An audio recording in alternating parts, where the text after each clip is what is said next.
Assalomu alaykum va rahmatullohi va barakatuh. Kecha o'tgan mavzuyimizni o'zbek tilida tushuntirishga harakat qilaman. Kecha o'tgan darsimiz harakatlar bu unlilar mavzusi. Unli harflar yo'q arab tilida. O'tgan safar aytganimdek, unli tovushlar bor. Unli tovushlar 3 ta asosiysi. Ularni nomlarini yozib chiqamiz. Bugungi mavzu 4-dars.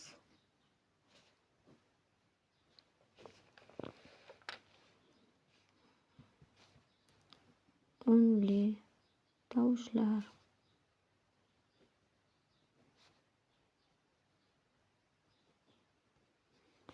Unli tovushlarni arab tilida harakat deb ataymiz.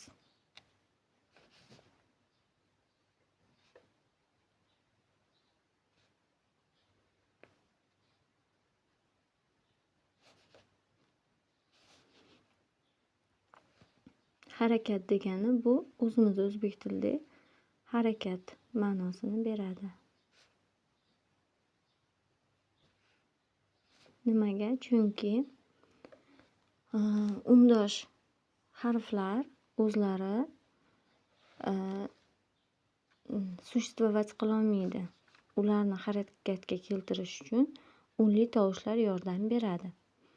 Endi unli tovushlarimiz 3 xil. Ular nomlari bilan o'tamiz. Birinchisi fatha. Bu nomi. Fatha. Demak, masalan, bu chizig'im harf. Любой bitta undosh harf. Fatha bu o'sha undoshni ustiga qiya qilib chizilgan chiziqcha. Bu bizga A ni beradi. A tovushini beradi. Keyingisi kasra.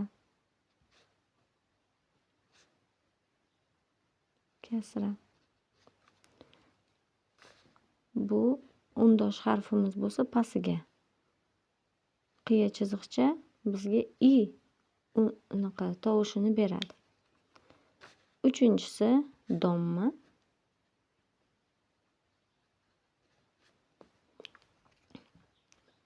Undosh harfni ustiga vergulcha, qiya vergulcha chizamiz.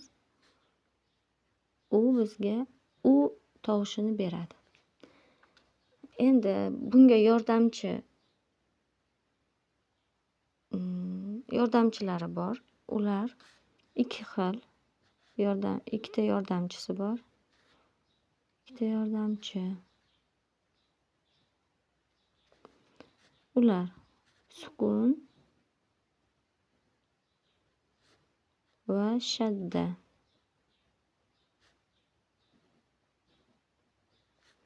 Sukun bu undosh harfni olsak, agar shu undosh harfdan keyin unli tovush kelmasa, ustiga kichkina yumaloq chiziqcha qo'yamiz. Bu degani to'xtash belgisi yoki dam olish belgisi. Undoshdan keyin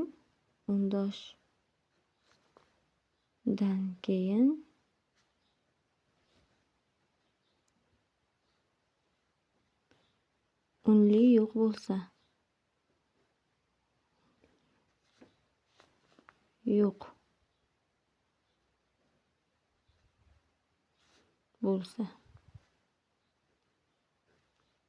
endi shadda. Shadda o'zini so'zini ichida qaranglar, 2 ta D harfi bor. Arab tilida 2 ta D yozib o'tirilmaydi. Bitta D yozadi va ustiga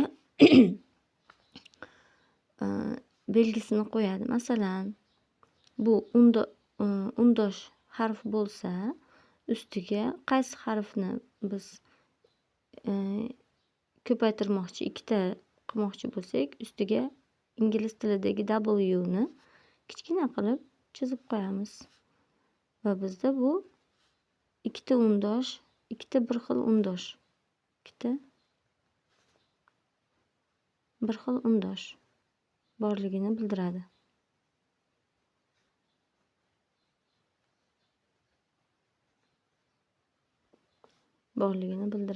Masalan, xo'p, hammasiga bittadan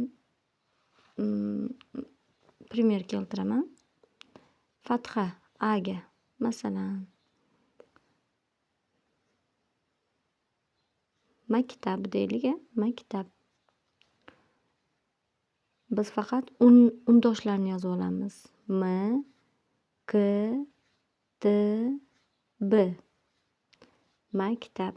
M'dan keyin A kelyapti. Demak, M'ni ustiga A qo'yamiz. Maktab. Ikkita undosh yonma-yon kelyapti. Mak to'xtayapmiz K'ni ustida. Demak, ustiga sukun qo'yamiz. T'dan keyin A kelyapti. Demak, T'ni ustiga A qo'yamiz. Maktab. To'xtadik. B'ni ustiga sukun qo'yamiz. Demak, maktab bo'ldi. Endi kasraga qo'ysak,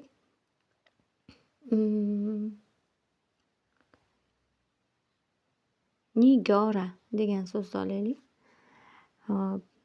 N, G, R. Arab tilida G harfi, Ch harfi, P harflari yo'q. Fors tilida uchraydi bu 3 ta harf. Lekin yozuvlari arab tilidaqa, faqat G, Ch, P harflari boshqacha yoziladi. Ma'lumot o'rnida aytib ketay dedim. Nigora. N'dan keyin I kelyaptimi? Demak, pastiga qo'yishimiz kerak. N'ni pastiga qo'yamiz. O yo'q dedik, A qo'yamiz. R'ni ustiga A. Nigara bo'ldi. Endi U'ga qo'yamiz. Umida deylik. U kelyapti. Undosh yo'q bizda. Tepaga qo'yib turamiz. Hozircha umida. M, D. I, A. Umida. Shunaqa. Endi sukunga qilsak, masalan, maktabni keltirdim. Kutubxona qilaylik. K, T, B, H, N.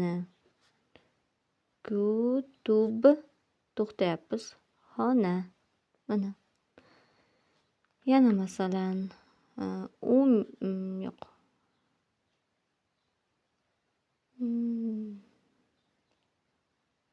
Shahlo deylik. Sh, H, L. Shah. To'xtadik. La. Shunaqa. Endi shaddada ko'proq ruscha so'zlarda ko'p ishlatiladi. O'zbekcha so'zlarda ham bor. Nima?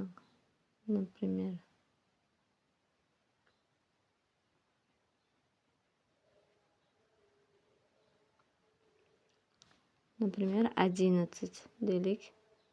11 N, C, T.